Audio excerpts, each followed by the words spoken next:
ఆదికాండము 11వ అధ్యాయము. ఆదికాండము 11వ అధ్యాయము. నేను ఈ వాక్యాన్ని ప్రిపేర్ అవుతుంటే దేవుడు అనేకమైన విషయాలు నాతో మాట్లాడడం జరిగింది. ఆ యొక్క విషయాలు మీతో నేను పంచుకుంటాను ఈ యొక్క ఆదివారం. హల్లెలూయా. 11వ అధ్యాయం 1 నుంచి 9 వచనాలు మనం చదువుకుందాం. భూమి అంతటా ఒక భాషయు ఒక పలుకును ఉండెను. నేను చదువుతున్నానా? భూమి అంతటా ఒక భాషయు ఒక పలుకును ఉండెను. వారు తూర్పున ప్రయాణమైపోవచుండగా షినారు దేశమున ఒక మైదానము వారికి కనబడెను. అక్కడ వారు నివసించి, మనము ఇటుకలు చేసి బాగుగా కాల్చుదుము రండి, ఒకరితో ఒకడు మాట్లాడుకొనిరి. రాళ్ళకు ప్రతిగా ఇటుకలను, ఇడుసునకు ప్రతిగా మట్టి కీలును వారికి ఉండెను. మరియు వారు, మనము భూమి అంతటా చెదరిపోకుండా ఒక పట్టణమును, ఆకాశం అంతటా శిఖరము గల ఒక గోపురమును కట్టుకొని పేరు సంపాదించుకొందుము రండి అని మాట్లాడుకొనుచుండగా, యెహోవా నరుల కుమారులు కట్టిన పట్టణమును, గోపురమును చూడ దిగివచ్చాను. అప్పుడు యెహోవా, ఇదిగో జనము ఒకటే, వారందరికీ భాష ఒకటే, వారు ఈ పని అనుభవించి ఉన్నారు. ఇక మీదట వారు చేయదలచి ఏ పని అయినను చేయకుండా వారికి ఆటంకం ఏమీ ఉండదు. కనుక మనము దిగిపోయి వారిలో ఒకని మాట ఒకనికి తెలియకుండా అక్కడ వారి భాషను తారుమారు చేయదుము రండి అని అనుకోను. అలాగూ యెహోవా అక్కడ నుండి భూమి అంతటా వారి చెదరగొట్టాను. గనుక వారి పట్టణమును కట్టుట మానిరి, దానికి బాబేలు అని పేరు పెట్టిరి. ఎందుకనగా అక్కడ యెహోవా భూజనులందరి భాషను తారుమారు చేశాను. అక్కడ నుండి యెహోవా భూమి అంతటా వారిని చెదరగొట్టెను. దేవునికి మహిమ కలుగును గాక. ఆమేన్. హల్లెలూయా. ఈ వాక్యం ద్వారా దేవుడు మీతో మాట్లాడబోతా ఉన్నాడు. హల్లెలూయా. అయితే ఈ యొక్క బాబేలు గోపురము గురించి ఇక్కడ కొన్ని విషయాలు రాసి ఉంచాడు దేవుడు. ఈ బాబేలు గోపురము అనగా అర్థం ఏంటంటే, బాబేలు అనగా గందరగోళం అని అర్థం. ఏమని అర్థం? గందరగోళము అంటే ఈ గోపురం కట్టడమే గందరగోళము, ఈ గోపురాన్ని నిర్మించడమే గందరగోళము. అంటే ఈ గోపురాన్ని ఎందుకు నిర్మించారంటే, ఈ గోపురాన్ని ఎందుకు కట్టించారంటే వాళ్ళు గొప్ప కొరకు కట్టారు. దేని కొరకు కట్టారు? గొప్ప కొరకు కట్టారు. కొంతమంది గొప్పల కొరకు వెళ్ళిపోయి తిప్పలు పడతా ఉంటారు, వీళ్ళు అలాగే తిప్పలు పడ్డారు. అయితే ఈ గొప్ప కొరకు కట్టిన ఈ బాబేలు గోపురము ఏం చెప్తూ ఉందంటే, బైబిల్లో బాబేలు అని రాయబడి ఉంది. ఈ బాబేలు షినారు దేశమును అని బబులోను నగరం నిర్మించిన ప్రాంతము పేరు షినారు అన్నమాట. షినారు దేశము ఇది ప్రస్తుత కాలంలో ఇరాక్ దేశంలో ఉంది. ఎక్కడ ఉంది? ఇరాక్ దేశంలో ఈ యొక్క షినారు అనే దేశం ఉంది. అక్కడ ఈ బాబేలు నగరం కనబడతా ఉంటది మనకి. హల్లెలూయా, హల్లెలూయా, హల్లెలూయా. ఈ నగరాన్ని కట్టడానికి గల ఉద్దేశం వారి అహంభావన తగినట్టుగా నడుచుకోవాలని, మిడిసిపాటు అన్నమాట అని అర్థమవుతుందా? వారు మిడిసిపాటు లేదా గర్వము అని కూడా మనం అనుకోవచ్చు. ఈ బాబేలు విగ్రహారాధనకు సూచనగా ఇక్కడ కనబడుతూ ఉంది. హల్లెలూయా చెప్పండి. హల్లెలూయా. ఈ బాబేలులో ఉన్నటువంటి ప్రజలు విగ్రహారాధికులు. ఈ బాబేలు వారు గందరగోళం కొరకు నిర్మించారు. ఏంటంటే వారి యొక్క ఆలోచన ఏంటంటే, మనము ఆకాశాన్ని కట్టుకున్నట్టు ఒక శిఖరాన్ని కడదాము. ఆమేన్ చెప్పండి. మనము ఆకాశాన్ని కట్టుకున్నటువంటి ఒక శిఖరాన్ని కడదాము, అది చూడడానికి దేవుడే దిగి రావాలి. హల్లెలూయా. ఇక్కడ రాయబడి ఉన్న మాటలు మనం గమనించవలసింది ఏంటంటే, ఆ బాబేలు గోపురం నిర్మించడానికి యేసుప్రభు దిగి వచ్చాడు. ఆమేన్ చెప్పండి. హల్లెలూయా. కానీ వచ్చాడు, కానీ దాని వల్ల గొప్ప తప్ప తిప్పల పల్లె. ఆకాశాన్ని అంటుకోవడానికి కట్టారు, కానీ కట్టలేకపోయారు. వాళ్ళు కట్టలేకపోయారు. గమనించాలి, గుర్తు పెట్టుకోవాలి. కొన్నిసార్లు మనం గొప్పలు చెప్తా ఉంటాం, గొప్పలు చేస్తా ఉంటాం. గొప్పకి వాడు ఎవడో ఒక 10 లక్షలు పెట్టి ఇల్లు కట్టాడు, నువ్వేం చేస్తావో తెలుసా? మనం 20 లక్షలు పెట్టి కడదాం. వాడికన్నా మనం ఏం తక్కువ తిన్నామా? వాడికన్నా మనం ఏం తక్కువ తిన్నామా అని చెప్పి గొప్పల వరకు పోతా ఉంటావు. నువ్వు గొప్పల వరకు పోయినంత కాలము నీ జీవితం ఎలా ఉంటుందో తెలుసా? నీ బ్రతికి ఎలా ఉంటుందో తెలుసా? నీ స్థాయికి తగ్గట్టుగా ప్రవర్తించకపోతే నీ జీవితము శ్మశానంగా మారుతుంది అక్కడ. హల్లెలూయా చెప్పండి. హల్లెలూయా చెప్పండి.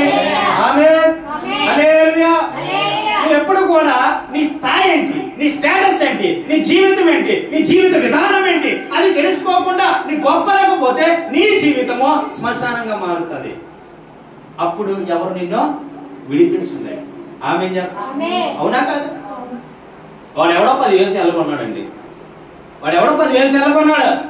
నీ స్టేటస్ ఏంటి? ఇంట్లో చూస్తే కనీసం నువ్వు పడుకోవడానికి సరైన మంచంలే, ఇంట్లో కూర్చోడానికి కుర్చీ లేదు, నీకు ₹1,00,000 ఫోన్ అవసరం. అటు 10,000 కొంటే నీకు ₹1,00,000 కొనలేనా? ఎందుకు అంత గొప్ప? నీకు గొప్పలో పోతే ఏమైతుంది? దాని ఈఎంఐ కట్టలేక వస్తాం, అవునా కదా? దాని ఈఎంఐలో ప్రతి నెల అనుకోని డేట్లో, వాళ్ళు అనుకునే డేట్లో నువ్వు కట్టకపోతే ఏమవుతుంది? ఇంటికి ఫోన్ వస్తుంది, కొద్ది రోజులు మనుషులు వస్తారు, ఆ ఫోన్ అడ్డుకుని పోతారు. గొప్పలో నేనే గొప్ప. ఎవరు గొప్పట? ఇలాగా అనుకున్నాడు అందరూ తిప్పలే పడాలి. వాడెవడో ఏదో ఫంక్షన్కి వెళ్ళాడు, ఏదో ఫంక్షన్కి వెళ్ళి వాళ్ళ ఫ్రెండ్ ఏం చేశాడు, ఒక ₹10 ఖర్చు పెట్టాడు, లేదా ఒక ₹100 ఖర్చు పెట్టాడు. వీడేం చేస్తాడు తెలుసా? అడిగంటే నేను తక్కువ తిననేంటి, నేను ఒక 200 ఖర్చు పెడతా. ఏమైపోద్ది అక్కడ? అని అడిగాడా? అని కావాలన్నాడా? ఎందుకంత గొప్ప నీకు? దేవుడు చెప్పాడా నీకేమైనా చేయమని? అహంకార స్వభావం ఏ మనిషికి ఉండకూడదండి. దీనివల్ల ఎప్పుడు కూడా అహంకారమైన స్వభావం అనుభవించవలసి వస్తుంది. అహంకారం పెరిగిపోద్ది. ఇంట్లోని సరైన తిండి ఉండదు, ఇంట్లో కట్టుకోవడానికి బట్టలు ఉండవు, సరైన బీరో ఉండదు, సరైనటువంటి ఇంట్లో వస్తువులు ఉండవు, రేషన్ బియ్యం తింటూ ఉంటారు. అంటే నేను ఎవరి గురించి తప్పుగా మాట్లాడట్లేదు, గుర్తుపెట్టుకోవాలి మాట. ఇంట్లో చూస్తే కష్టాలు, ఇంట్లో చూస్తే శ్రమలు, ఇంట్లో చూస్తే బాధలు, ఇంట్లో చూస్తే ఇరుకులు, ఇబ్బందులు, అప్పులు కట్టుకోలేక సమస్యలో ఉంటూ, బాధలో ఉంటూ, కురుంగిపోతూ, నలిగిపోతూ, వేదన చెందుతూ, కానీ బయటికి వెళ్ళాక నీ జీవితం రాజా. ఇదేమంటారు? గొప్పలు కదా? ఎందుకు తిప్పలు పడతావు? ఎందుకు తిప్పలు పడతావు? నీకున్న స్థాయి ఏంటి? నీ స్టేటస్ ఏంటి? నీ స్టేటస్? ఏం సంపాదిస్తున్నావు స్టేటస్ కోసం? ఏ స్టేటస్ నువ్వు సంపాదించావు అప్పుడు దాకా? నీ తల్లి తండ్రి నిన్ను గారాబంగా పెంచారా? నీ తల్లిదండ్రులు నిన్ను గారాబంగా పోషించారా? నీ తల్లిదండ్రులు నిన్ను చూసుకునేటప్పుడు గారాబంగా నిన్ను ఉంచారా? ఆ గారాబంలోనండి గీర పెరుగుతుంది. నిజంగా గారాబంగా పెంచుతారు. ఒకగానొక కొడుకు కదా, ఒకగానొక కూతురు కదా, వీడిని ఏం చేయాలి? మన దగ్గర లేకపోయినా వాడు 10,000 అడిగి ఇచ్చేయాలి, వాడు 20,000 అడిగి ఇచ్చేయాలి. నువ్వు అలా పోషించినంత కాలం వాడు నిన్ను నీ మీద రాజయేలుబడి చేస్తూనే ఉంటాడు. తెలుసా నీకో? దేవునికి మహిమ కలుగునుగా. ఇది సమాజంలో జరుగుతున్నాయండి, సమాజంలో జరుగుతూ ఉన్నాయి. నీకు సమస్యలు లేవా? నీకు బాధలు లేవా? నీకు ఇబ్బందులు లేవా? నీకు ఆటంకాలు, పోరాటాలు లేవా? ఎందుకు? వాడు ₹10 ఖర్చు పెడితే నువ్వు ₹100 ఎందుకు ఖర్చు పెట్టాలి? సంపాదించినోడు తెలిస్తే దాని విలువ ఏంటని. వీళ్ళనగా గొప్పలైపోయారు. నేను ఆకాశానికి అంటుకున్నటువంటి శిఖరాన్ని కట్టాలి. కట్టారా? గర్వం. గొప్ప నేనే గొప్ప. ఎక్కడైనా గొప్ప చేస్తే తిప్పలు పడతావు. జాగ్రత్త. ఏమైపోతా? పడతావు. ఒకడు కొబ్బరి కొండ కొనుక్కున్నాడంట. బాగా గుర్తు వస్తుంది జ్ఞాపకం. కొబ్బరి కొండ కొనుక్కున్నాడు. ఎంత? ఒక ₹2. ఎప్పుడు? దాదాపు కొన్ని సంవత్సరాల క్రితం, ఒక 10-15 సంవత్సరాల క్రితం. నేను చాన్నాళ్ళు కొబ్బరి కొండ వ్యాపారం చేశాను. హల్లెలూయా చేశాను. ఇప్పుడు పాస్టర్ అయిపోయినంత మాత్రాన ఆ పాత జీవితాన్ని, విడిచిపెట్టిన జీవితాన్ని దేవుడు కొన్ని సందర్భాల్లో జ్ఞాపకం చేసినప్పుడు మాట్లాడాలి. హల్లెలూయా హల్లెలూయా. నేను ఏ స్థాయిలోంచి వచ్చానో మీకు తెలియాలి కదా. కొన్ని సందర్భాలు ₹2 కొనుక్కున్నాడు. ₹2 కొనుక్కొని ఆ ₹2 తీసుకెళ్ళి ఏం చేశాడు తెలుసా? వెళ్తూ ఉండగా ఇలా కాయిన్ ఇచ్చాడు మోకం మీద. తీసుకోడప్పుడు అన్నాడు అన్నమాట. అమ్ముకున్నాడు. ఏం తక్కువ తిన్నాడ? అప్పుడు ఆయన దగ్గరికి వెళ్ళానట. చేతికి ఇవ్వచ్చు కదయ్యా. ఏమిరా, ఈ ఊర్లో నేను ఎంత పెద్దోన్నా అందరికీ తెలుసు. ఈ ఊర్లో నేను ఎంత గొప్పవాడినో అందరికీ తెలుసు. ఈ ఊర్లో నా స్టేటస్ ఏంటో అందరికీ తెలుసు. ఈ ఊర్లో నా యొక్క పేరు ప్రతిష్టలు ఏంటో అందరికీ తెలుసు. అయితే ఇప్పుడు నా పరువు తీస్తావా? నువ్వు కూలోడురా, కూలి పని చేసుకున్నాడువే. నన్ను ప్రశ్నించే ఎక్కువ అధికారం ఎవరిచ్చారు నీకే? ఏమైపోయాడు తెలుసా? ఏ మనసు వచ్చింది వీడికి? నేనే గొప్ప. ఏ మనసు వచ్చింది? నేనే గొప్ప, నేను గొప్పగా ఉండాలి. ఏమంటే వీడికి ఆస్తి ఉంది, వీడికి అంతస్తు ఉంది, వీడికి పలుకుబడి ఉంది, వీడి పేరు ప్రత్యేకతలు సంపాదించాడు, గొప్పగా బలిసినోడు. ఈ బలిసిన కొంతమందికి ఏముంటుంది? బలుపు ఉంటుంది, అవునా కదా? కొంతమందికి, అందరికి కాదు. కొంతమంది ఎంత ఉన్నా సరే నార్మల్గా ఉంటారు, కొంతమంది అలా కాదు. బలిసిన వాళ్ళకి బలుపు ఉంటుంది నిజంగా. ఆ ముఖానికి కాయిన్ ఇచ్చినేసరికి వీడి కోపం వచ్చింది. ఏమండి చేతికి ఇవ్వడం తెలియదా మీకు అంటే ఈడేమన్నాడు తెలుసా? నా బ్రతికేంటి, నా జీవితం ఏంటి? నువ్వు పనోడురా, నువ్వు కూలోడురా, నువ్వు కూలి పని చేసుకున్నాడువే, నేను ఇలాగేస్తాను అలాగే తీసుకోవాలన్నాడు. అప్పుడు ఈయన అనుకున్నాడు, నీ పొగరు ఎంత ఉందా, నీ పొగర్ని, నీ తల మీద ఉన్న పొగర్ని పాదాల దగ్గర దింపుతాను చూడు అని చెప్పి కంకణం కట్టుకున్నాడు ఈయన. హల్లెలూయా, హల్లెలూయా. ఇది డైరెక్ట్ గా రియల్ గా జరిగిన స్టోరీ అండి, చెప్తున్నా. రియల్ గా జరిగిన స్టోరీ. ఎంత? 2 రూపాయలు ఇచ్చితే పోలే, చేతికి ఇచ్చేసి ప్రభు, చేతికి ఇచ్చేసి బాబు ఒక నా తప్పేది క్షమించి అని చెప్పొచ్చుగా. ఆ మాట రాలే. నువ్వు కూలి పని అడుగురా, నువ్వు తక్కువ చేస్తాడురా, నువ్వు కూలి పని చేసుకున్నాడు, నేను ఎలాగెత్తాను అలా తీసుకో అన్నాడు అన్నమాట. అప్పుడు ఏం జరిగింది తెలుసా? ఏం జరిగింది తెలుసా? వెంబడే అక్కడ ఉండి కొంతమంది కూలి పని చేసుకున్న వాళ్ళు, అక్కడ ఉండి కొంతమంది కూలి పని చేసుకున్న వాళ్ళు పిలిచాడు. పిలిస్తే నీకు కోపం వచ్చింది. డబ్బున్న వాళ్ళు చూస్తే పేదలకు ఎలా ఉంటుంది తెలుసా? మండుతుంది. నీకు ఉంటే ఉండొచ్చు, నువ్వు సంపాదించుకుంటే సంపాదించుకోవచ్చు, నువ్వు పోపు పెట్టుకోవచ్చు, కానీ కూలోడికి ఎప్పుడు చూడద్దు. హల్లెలూయా, హల్లెలూయా. అందరినీ సమానంగా చూసే మనసు నీకు ఉండాలి. ఆమె చెప్పండి. అయితే ఈయన ఏం చేశాడు తెలుసా? అందరూ వస్తే నాకేం భయమా అని చెప్పాడు. అందరూ వస్తే నాకేం దిగులా అని చెప్పాడు. వాళ్ళందరితో గొడవ పెట్టుకోవడం మొదలెట్టాడు. వారందరితోనే వీరంగం పెట్టుకోవడం మొదలెట్టాడు. అందరూ కలిసి ఏం చేశారో తెలిసి ఈ కొట్టుకొని తిట్టుకొని ఈ 2 రూపాయల కోసం కోర్టులు కేసులు పెట్టేసుకున్నాడు. రియల్ గా జరిగిన సందర్భం చెప్తున్నాను నీకు. కోర్టులో కేసులన్నీ తిరిగాడు. 2 రూపాయల కోసం 2 కోట్ల ఆస్తి నష్టపోయాడు. అప్పుడు తెలిసి వచ్చింది, ఆ తల మీద ఉన్న పొగరు కాళ్ళలోకి దిగేసరికి తెలిసి వచ్చింది, నేను చేసింది తప్పు. కొంతమందికి దిగజారిపోయినంత వరకు, అంత ఖాళీ అయిపోయినంత వరకు బుద్ధి రాదు. ఇది పక్కా వాస్తవం. ఇది బుద్ధి ఎప్పుడు వస్తుందంటే దిగజారిపోయి. ఒకరికి 4 ఎకరాల భూమి ఉండేదండి. నాకు తెలిసిన ఒక కుర్రోడు 4 ఎకరాల భూమి ఉండేది. భూమి ఉంటే యేసయ్యని తెలుసుకున్నాడు. తన ఫ్యామిలీ, తన తండ్రి చనిపోయాడు. యేసయ్యని తెలుసుకున్నాడు. యేసయ్యని తెలుసుకుంటే ఒక రోజు ఏం జరిగిందో తెలీదు, మనోడు నామాలు ఎట్టడం మొదలెట్టాడు. హల్లెలూయా, వినాలి జాగ్రత్త ఈ మాటలు. నామాలు ఎట్టడం మొదలెట్టాడు. ఒక రోజు నేను వెళ్ళి అన్నాను, చిన్న ఏంటి అన్నా ఎలా పెట్టావంటే ఏం లేదని అన్నాడు. అప్పటికే నేను చాలా సువార్తలకు వెళ్ళాం, చాలా మందికి సువార్తను ప్రకటించాం, చాలా మందికి దేవుని వాక్యాన్ని ప్రకటించాం, చాలా కొండల్లో, లోయల్లో, బొట్టల్లో, సందుల్లో చాలా దిక్కలు వెళ్ళాం మేము.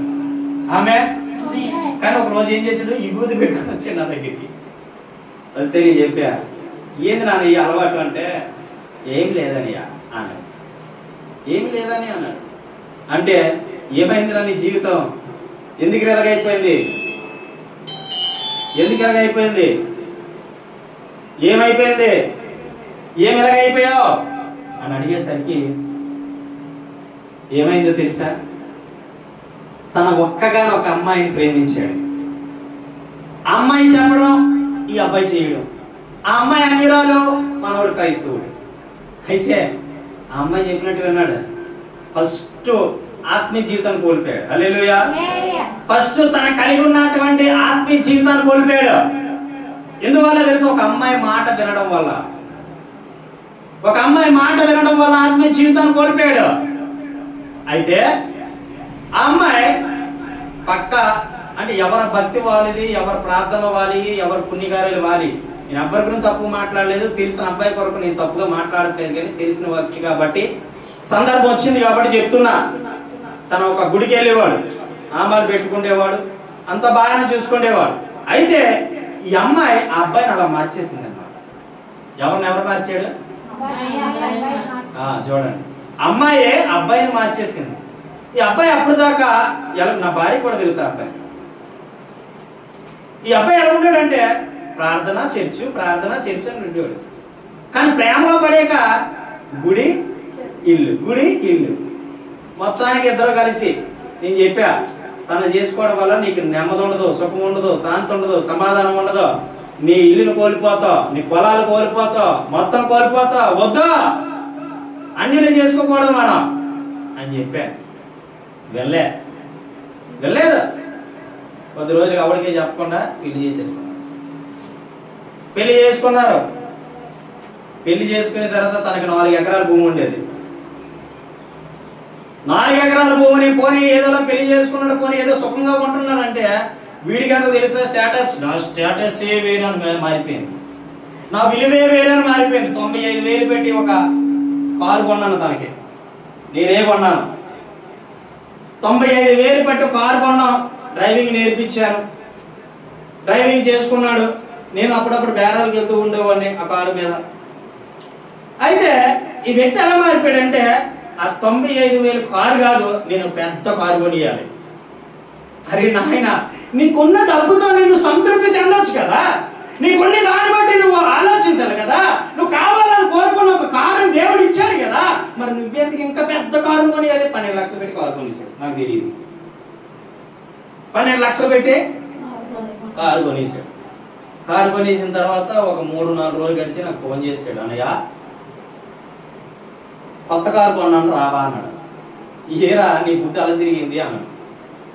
అంటే లేదని అని కారు కొనుక్కోవాలనుకున్నాను, ఆశపడ్డాను, కొనేసాను, మా ఆవిడ కొనేమంది కొనేసాను. ఫస్ట్ వాళ్ళ ఆవిడ మాటిని మందిరానికి దూరం అయిపోయాడు. రెండోది అదే వాళ్ళ ఆవిడ మాటిని కారు కొనేసాడు. ఇప్పుడు మళ్ళీ నా దగ్గరకు వచ్చి అంటున్నాడు, ఏమని అంటున్నాడు అంటే, చిన్న కారు అయితే నాకు నచ్చట్లేదని, నీ స్టేటస్ ఏంటి అసలు? ఆ 95,000 కారు మీద నీకేం ఇబ్బందా? అదే రిపోర్ ఉందా? అదే ఇబ్బంది పెడుతుందా? అదే కారు జర్నీ చేయొచ్చు కదా, అదే కారు నేను వైఫ్ నువ్వు వెళ్ళొచ్చు కదా, అదే కారు నువ్వు హ్యాపీగా ఉండొచ్చు కదా. కానీ నీకేంటి అర్థం వచ్చిందంటే గొప్ప, నేను ఆ ఊర్లోని గొప్ప వ్యక్తిని, నేను ఆ ఊర్లో గొప్ప స్టేటస్ సంపాదించుకోవాలి, నేను ఆస్తి కూడబెట్టుకోవాలి అని ఆలోచించి ఏం చేశాడో తెలుసా? తనతో ఉన్న వాళ్ళందరూ గొప్పలు, బాగా సంపాదించిన వాళ్ళు. నేను ఈ స్థాయిలో ఉండకూడదు, వాళ్ళు ఏ స్థాయిలో ఉన్నారో నేను అదే స్థాయిలో ఉండాలని ఆలోచించాడు తప్పు. అది తప్పు. అది పొందాయా అని పెట్టుకుంటారు, నీకెందుకు? కానీ ఈయనేమనుకున్నాడు తెలుసా? వాళ్ళు కలిగి ఉన్నది నేను కూడా కలిగి ఉండాలనుకున్నాడు. 12 లక్షలు పెట్టి కారు కొనిస్తాడు. కొన్ని రోజులకి కట్టాడు ఈఎంఐ కట్టలేకపోయాడు. కారు వచ్చి ఆ కారు అనుకుని పోయాడు. ఈ లోపు ఈ చిన్న కారు ఉంది కదా, దీన్ని అమ్మి వద్దని చెప్పాను. ఇది ఒక దర్శనం. నేను ఆ రోజు నాకు ప్రార్థన చేయమన్నాడు. అని ఈ కారు మంచిదే కాదు, ప్రార్థన చేస్తే ఈ కారు దర్శనంలో కనపడింది నాకు, దీనివల్ల నువ్వు చాలా ఆశీర్వదించబడతావు నాన్న అని దేవుడు చెప్పాడు నాన్న. అంటే ఆ కారు కూడా అమ్మాడు, నాకు తెలియదు. ఆ కారుని ఎప్పుడైతే అమ్మేశాడో ఆ కారు నుంచి వీళ్ళు తిప్పలు వచ్చి పడ్డాయి. ఈ 12 లక్షల కారుకి ఈఎంఐ కట్టుకోలేక, నెలకి 22,000 ఈఎంఐ కట్టలేక చాలా ఇబ్బంది పడుతూ ప్రజలుగా అనుభవిస్తూ వాళ్ళు కానీ ఫోన్లు చేస్తే ఎక్కడెక్కడో తల పెట్టుకొని ఆ కొండల్లోనో లేకపోతే ఏ తొక్కల్లో దాగోవడం వాళ్ళు వచ్చినప్పుడు ఆ రోజంతా తొక్కల్లో గడపడం ఇలా చేసేవాడు పాపం. ఇలా చేస్తూ కొన్ని రోజులకి ఏం చేసాడు, ఒక ఎకరా పొలాన్ని అమ్మేసి తన భార్యకి, మళ్ళీ తన భార్య ఏమన్నది, మనకు పొలం ఉంది కదండి అమ్మేసి ఇంకా అది కొనుక్కుందో ఇది కొనుక్కుందో అని చెప్పేసి ఆ ఇల్లుని కట్టుకున్నారు కాస్త పోస్తా. అది చేసి ఇది చేసి ఆ ఎకరా పొలం డబ్బులు అయిపోయింది. అంతవరకు రాజకీయంలో తిరిగాడు. మళ్ళా వీడు కలిగి ఉన్న స్టేటస్ ఏంటి? కారుకే ఈఎంఐ కట్టుకోలేనాడు, నీకు రాజకీయం ఎందుకు? గొప్పలకి వెళ్ళకు, తిప్పలు పడతాం. ఆమె చెప్పండి. అయితే ఈ రాజకీయం చేయలేడు. తన దగ్గర ఉన్న డబ్బు అంతా ఊరికి తినేశారు పెద్దలు. తన దగ్గర ఉన్న డబ్బు అంతా ఊరికి తినేశారు. ఇంకో ఎకరాన్ని అమ్మేశాడు. ఈ 4 ఎకరాలు కూడా అమ్మేశాడు. అప్పుడు తన భార్య అంటది, నన్ను కూడా అమ్మేయండి. ఏంటట? ఎప్పుడు వచ్చింది భార్య బుద్ధి? అంతా అయిపోయినప్పుడు. ఓ రోజు వచ్చారు, పోలీసులు తీసుకుపోయారు. జైల్లో ఉన్నాడు కొన్ని రోజులు. జైల్లో ఉండి ఉండి ఉండి ఉండి ఉండి ఉండి మాకు కొంచెం రిలీజ్ అయ్యాడు. ఇక తాగుడు మొదలెట్టాడు, వ్యభిచారం మొదలెట్టాడు, జోదం మొదలెట్టాడు, బ్రతుకు నాశనం చేసుకుంటున్నాడు. తమ్ముడు తప్పు. ఎన్నోసార్లు హెచ్చరించాను దాన్ని, నువ్వు చేసేది రాంగు, నువ్వు చేసేది చాలా తప్పు, నువ్వు చేసేది పద్ధతి బాగోలేదు, వద్దు నాన్న వద్దు వద్దు అని చెప్పాం. నేను చెప్పాం, మా ఆత్మీయ తండ్రి చెప్పాడు, వాళ్ళ చర్చ్ మెంబర్స్ చెప్పారు. చెప్పినప్పుడు నువ్వెవడు నాకు చెప్పడానికి అనుకున్నాడు. మీరెవరు నాకు చెప్పడానికి? పాపంలో ఉన్న పరిస్థితి ఎలాగా ఉంటుంది? నువ్వెవడు నాకు చెప్పడానికి? నిజం చెప్తానండి, ఒక మనిషి పాపంలో ఉంటే వాడికి ఏ వ్యతిరేకత అవుతుందో తెలుసు. మొదట నువ్వెవడు నాకు చెప్పడానికి? నువ్వెవరో అసలు నువ్వెవరు? నా ఇంట్లో ఉన్నాడువా, నా ఇదిలో ఉన్నాడువా, లేకపోతే నా పక్కింట్లో ఉన్నాడువా, లేకపోతే నా అన్నతమ్ముడువా, నా అక్క చెల్లివా? ఇదే వస్తుంది అంట. తెలుసా మీకు? నువ్వు పాపంలో ఉన్నావు, నువ్వు తప్పు చేస్తున్నావు. ఆడిని ఏమంటాడు? ఆడు చేసింది కరెక్ట్ అంటాడు, ఉన్నాడు చెప్పింది తప్పు అంటాడు. అవునా కదా? ఎంతమందిని చూడట్లేదు సమాజంలో? నువ్వు చేసింది తప్పు నాన్న అన్నాడు. ఏ రోజు నా మీద అలా తిరగలేదు కానీ తప్పు అన్నందుకు. కానీ చాలా సమస్యలు, నరక యాతన అయిపోయింది. ఇప్పుడు మళ్ళీ జైల్లోనే ఉన్నాడు. ఇప్పుడు జైల్లో ఉన్నాడు పాపం. మొత్తం అమ్మేశాడు. వాళ్ళ అమ్మ రాజ్యాల బ్రతికేది అనకూడదు, ఒక హోటల్లో పని చేసుకుంటుంది. వైజాగ్ హోటల్లో పని చేసుకుంటుందండి. రాజ్యాలా ఉండేది. తన మామ కదా సంపాదించిన అక్కడే అమ్మేశాడు, ఇక్కడే అమ్మేశాడు. దేని కొరకు అంటే గొప్పల కొరకు. నా స్టేటస్ పెంచుకోవాలి. ఏదైనా పండుగ చేసుకుంటే 20,000 కాదు, 50,000 కాదు, ₹1,00,000. నా పేరు ₹1,00,000 రాసుకోండి. ఏదైనా చిన్న చిన్న పండుగలు వస్తే నా పేరు 50,000 రాసుకోండి. తీర్థం జరుగుతుంటే మా ఏరియాస్ కాసి నా పేరు ఎంత రాసుకో అంత రాసుకో. గొప్ప ఫ్లెక్సీలు, పెద్ద పెద్ద ఫ్లెక్సీలు కట్టించి పేరు రాసి టైటిల్ రాసి పెట్టి కూడా గొప్పలు గొప్పలు. బాబేల్లో ఉన్నటువంటి ప్రజలు గొప్పలకు పోయారు. ఏమైపోయింది తెలుసా? తెప్పలు తీసి తెచ్చుకున్నారు. హల్లెలూయా. ఎందుకు నీకు అంత గొప్ప? దేని కొరకు? హల్లెలూయా హల్లెలూయా. అయితే ఈ బబులోనులో ఉన్న ప్రజలు విగ్రహారాధికులు, గుర్తుపెట్టుకోవాలి. అబద్ధమైనటువంటి మాటలు పలికేటువంటి వారు వాళ్ళు, అబద్ధానికి సూచనగా జీవించేటువంటి వారు వాళ్ళు, అబద్ధానికి కేంద్రంగా చేసుకున్నటువంటి వారు వాళ్ళు. ఈ బాబేలులో ఉన్నటువంటి ప్రజలు, వీళ్ళు ఇంకోటి ఏమి ఏర్పడింది అంటే అహంకారము.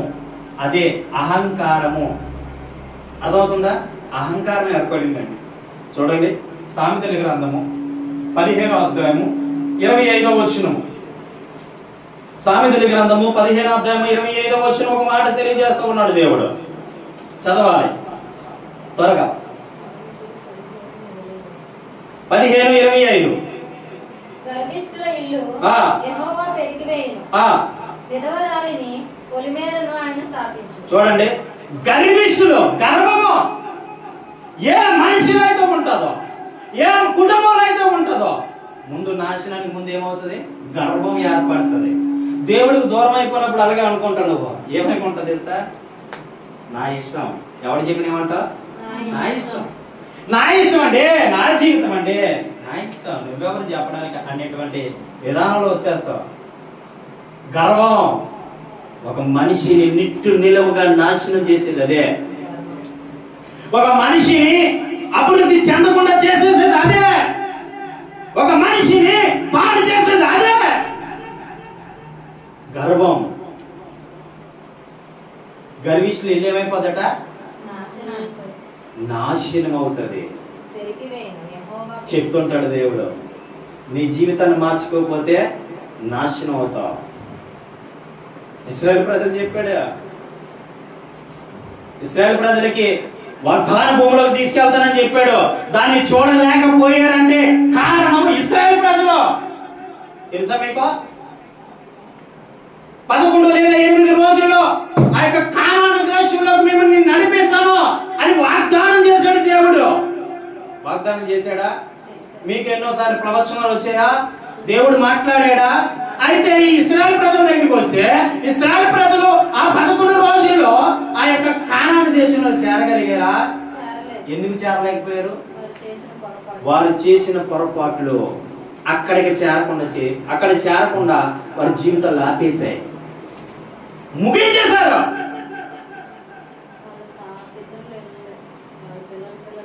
ముగించేశారు జీవితాలే. ఎందుకో తెలుసా? వారు చేసిన అక్రమము ఆ వాగ్దాన దేశంలోకి చేరకుండా వారిని ఆపేసింది. ప్రవచనం వస్తుంది, దేవుడు మాట్లాడతాడు. నీ జీవితాన్ని సరి చేసుకొని, నీ మనసును సరి చేసుకొని, నీ బ్రతుకును సరి చేసుకొని, నువ్వు దేవుడి దగ్గర లోబడి, దేవుడి దగ్గర విధేయత చూపిస్తూ, గౌరవిస్తూ, ప్రేమిస్తూ, ఆదరిస్తూ, దేవుడి యొక్క భయము భక్తి కలిగి ఉంటే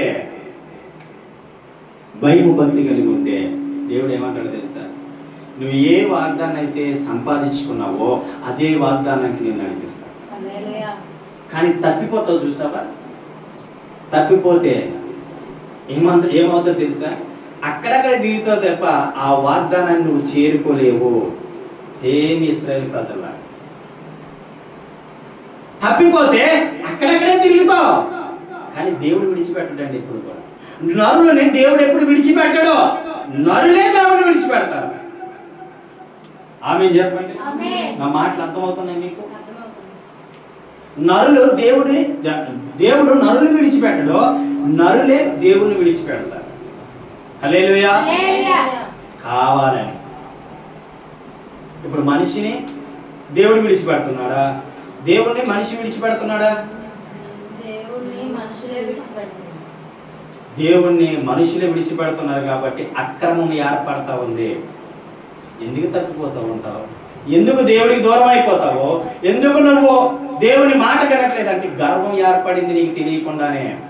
కొంతమంది చదువుకుంటే గర్వం, కొంతమంది జ్ఞానం ఉంటే గర్వం, కొంతమంది డబ్బు ఉంటే గర్వం, కొంతమంది పొలం ఉంటే గర్వం, కొంతమందికి ఇల్లు మీద ఇల్లు ఉంటే గర్వం, కొంతమంది కారులో తిరిగితే గర్వం, కొంతమందికి బాగా లక్షల కోట్ల రూపాయలు సంపాదిస్తే గర్వం. నీ గర్వం నిన్ను నాశనం చేయకుండా చూసుకో. హల్లెలూయా. ఎవరి గర్వం వారిని నాశనం చేస్తుందండి. గర్వం ఏర్పడింది బబులోను ప్రజలకి.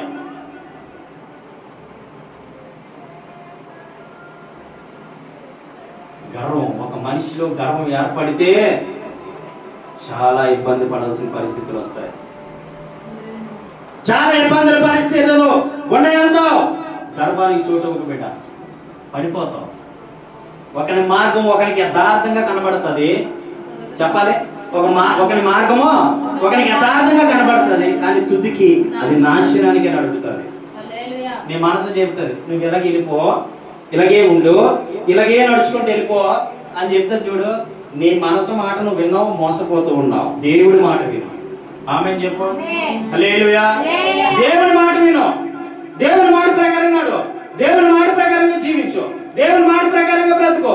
అప్పుడు నీవేమవుతావు అంటే గొప్పోడివి, గొప్పదాని అవుతావు. ఆమేన్. మరి వింటున్నారు? ఎవరు వింటారా? గర్వాన్ని ఇక్కడ ఉంటే పర్వాలేదండి, మోకాళ్ళు ఉంటే పర్వాలేదు. ఇది ఇక్కడికి వచ్చేసింది అనుకో, ఎవరు నిన్ను ఆపలేడు. ఇక్కడికి వచ్చింది అనుకో, నిన్ను ఎవడు ఆపలేడా? గుర్తుపెట్టుకో, గర్వం నిన్ను పాడు చేయడానికి వస్తుంది. నువ్వు శత్రువుగా దొరికేటట్టు చేస్తుంది, శత్రువు నిన్ను అణిచేసే విధంగా చేస్తుంది, శత్రువు నిన్ను పాడు చేసే విధంగా చేస్తుంది, శత్రువు నిన్ను నానా ఇబ్బందులు పెట్టే విధంగా చేస్తుంది. గర్వానికి ఎటు విధంలో నువ్వు చోటు ఇవ్వద్దు. హల్లెలూయా. చాలా తప్పండి. మనిషి ఎలా చెప్తే అలా పోవడమే, ఒక మనిషి సలహా ఇస్తే అలా పోవడమే. నీ బుద్ధి లేదు, తెలివి లేదు, జ్ఞానం లేదు, ఆలోచన లేదు. నీ మనసు కాదు, దేవుని మనసు నీలో ఉందా లేదా గుర్తుపెట్టుకోవాలి. హల్లెలూయా. హల్లెలూయా. దేవుని యొక్క మాట నువ్వు వింటున్నావా లేదా? దేవుడు చెప్పినట్టు నువ్వు బ్రతుకుతున్నావా లేదా తెలుసుకోవాలి. గర్వానికి నువ్వు చోటిచ్చావా బిడ్డ? నాశనమై వస్తుంది. హల్లెలూయా హల్లెలూయా. చూడండి సామెతలు 16:18 ఒక మాట ఉంది. మాట చెప్పి నేను ముగిస్తాను. 16:18 వచ్చిన 16:18 నాశనమునకు ముందు గర్వము నడుచును, పడిపోవుటకు ముందు అహంకారమైన మనసు నడుచును. చూసారా? నాశనమునకు ముందు గర్వం నడుచును, పడిపోవడానికి ముందు అహంకారం నడుచును. అహంకారము, గర్వము ఈ రెండు ఉండకూడదండి. చాలా ప్రమాదం. ఏ టాబ్లెట్ వేసినా తగ్గవు. మెడిసిన్ లేదా? ఏడిసి మెడిసిన్ ఉంది, టీవీకి మెడిసిన్ ఉంది, ఇంకా చాలా జబ్బులకి మెడిసిన్ ఉంది. క్యాన్సర్ కూడా మెడిసిన్ వచ్చింది. అర్థమవుతుందా? లుకేమియా దానికి మెడిసిన్ వచ్చింది. అనేక రోగాలకి మెడిసిన్ ఉంది. కానీ అహంకారానికి, గర్వానికి మెడిసిన్ లేదు, వాడలు లేవు.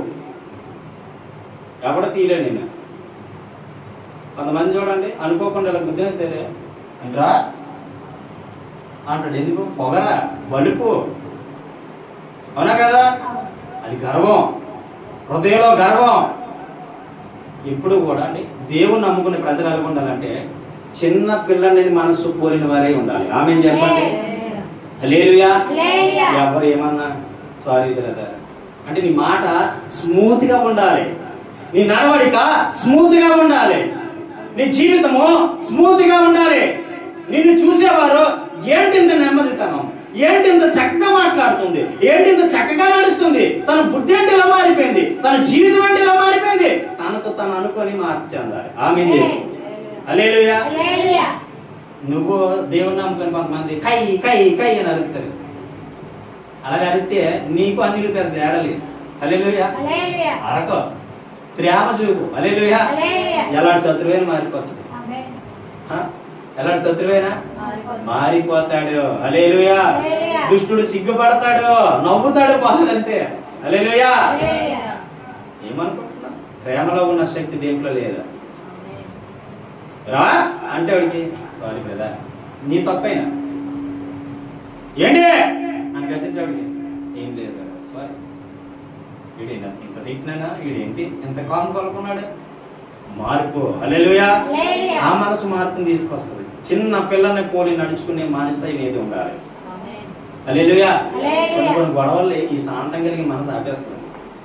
కొన్ని గొడవల్ని ఈ శాంతమైన మనసు ఆపేస్తుంది. సారీ నా వల్ల పొరపాటు జరిగింది, నా వల్ల తప్పు జరిగింది, వెళ్ళిపోతాను. బయటకు వచ్చి అక్కడి నుంచి ఆ గొడవ స్టాప్ అయిపోతుంది. మళ్ళీ గొడవ రాదు. ఎవరో ఒకరు తగ్గాలి. నేను నెగ్గాలంటే కుదరదు. బీపీ మీద తాగులు పడతాయి ఖచ్చితంగా. నేను నెగ్గాలి అంటే కుదరదా? బీపీ అంతా పచ్చడైపోతుంది శుభ్రంగా. అంతవరకు నేను ఇది తెచ్చుకోవాలి. నేను తగ్గుతా. నా భర్తే కదా అన్నది, నా భార్య కదా అన్నది, నా కుటుంబంలో ఉన్నవారే కదా అన్నారు అనాలి. ఎక్కడ తగ్గాలో అక్కడ తగ్గాలి, ఎక్కడ మాట్లాడాలో అక్కడ మాట్లాడాలి. అదే క్రైస్తవుల లక్షణం. తను తాను తగ్గించుకున్నవాడు, తను తాను హెచ్చించుకున్నవాడు. మరి ప్రతిదీ వర్తిస్తుందండి. హల్లెలూయా. వాకింగ్ కాదు అది. తగ్గితే ఏముంది? తప్పేమొచ్చింది? లోబడితే తప్పేమొచ్చింది? లోబడితే నేనేమైనా ఎరువులుగా చూస్తాడా? లోబడితే నేను చిన్నగా చూస్తారా? సమాజం అంతేలేండి, సమాజంలో జరుగుతూనే అంటే. కానీ నువ్వు తగ్గడం మంచిది. గర్భానికి ఎటుకదంలో నువ్వు చూడవద్దు. హల్లెలూయా. నాశనానికి ముందు గర్వం ఏర్పడుతుంది, పడిపోవడానికి ముందు అహంకారము ఏర్పడుతుంది. గుర్తుపెట్టుకో. ఈ రెంట్లకి చోటు అవుతారు. ఈ బాబులోని ప్రజలు ఏమైపోయారు? గర్వం ఏర్పడింది. నాకంటే గొప్పలు ఎవరు లేరు, నాకంటే పెద్దోళ్ళు ఎవరు లేరు, నాకంటే గొప్పవారు ఎవరు ఉండకూడదా అనుకున్నారు. కట్టారు. ఆ గందరగోళాన్ని కట్టారు. అప్పుడు ఇరిగిపోయింది అంతే. ఇరిగిపోయింది. హల్లెలూయా. ఇరిగి పడిపోయింది అంతే. ఆ పైకి తీసుకెళ్ళలేకపోయారు. ఎవరండి ఆకాశాన్ని 3 జన్మలుగా కొలిచాడు దేవుడు? చెప్పండి కూడా దగ్గరగా. ఎవరండి ఆకాశాన్ని అనుకునేటట్టు భూమి నుంచి ఒక శిఖరాన్ని కట్టగలరు? ఎవడి వల్ల కాదు, ఎవడి తరం కాదు, ఆడు ఏ దేవుడు కాదు, ఎవరు ఏం చేయలేరు. హల్లెలూయా. యేసుక్రీస్తు ప్రభు ఒక్కడే ఆకాశాన్ని 3 జన్మలుగా కొలిచాడు. ఏమనుకుంటున్నా? ఇలా అనుకున్నారు. ఆకాశానికి అనుకున్నట్టు ఒక శిఖరాన్ని కట్టేద్దాం, ఇది ఎక్కిపోవచ్చు అనుకుని ఉండొచ్చు, బహుశా అనుకుని ఉండొచ్చు. ఇక్కడ నుంచి మెట్లకి ఎక్కిపోదాం అంటే నిచ్చెన ఉంటుందా? నిచ్చెన ఉంటుంది కదా, నిచ్చెన ఎక్కితే కదా పైకి వెళ్తాం. అలాగే ఈయన అనుకున్నారా నిచ్చెనలాగా ఎక్కిపోవచ్చా బాబులోని గోపురం కదండి, ఎక్కిపోవచ్చు అనుకున్నారా? అప్పుడు ఇరిగిపోయిందండి. హల్లెలూయా. గర్వం, మనిషిలో గర్వం ఎప్పుడు ఉండకూడదు. హల్లెలూయా. గర్వానికి ఇంకా చాలా విషయాలు ఉన్నాయి, ఇంకా చాలా విషయాలను తెలుసుకోవాలండి. కానీ ప్రియమైనటువంటి దేవుని బిడ్డలారా, అది ఉంటే నువ్వు పడిపోతావు. ఏ కుటుంబంలో అయితే వ్యక్తులు పడిపోతూ ఉన్నారో వారికి వచ్చింది ఏంటంటే గర్వం, వారికి వచ్చింది ఏంటంటే నాశనం. నీకు తెలియకుండానే మోసపోతావు, నీకు తెలియకుండానే నాశనం అవుతావు. కానీ అదే సమయంలో ప్రభుని వేడుకుంటే దాంట్లోంచి నువ్వు తప్పించబడతావు.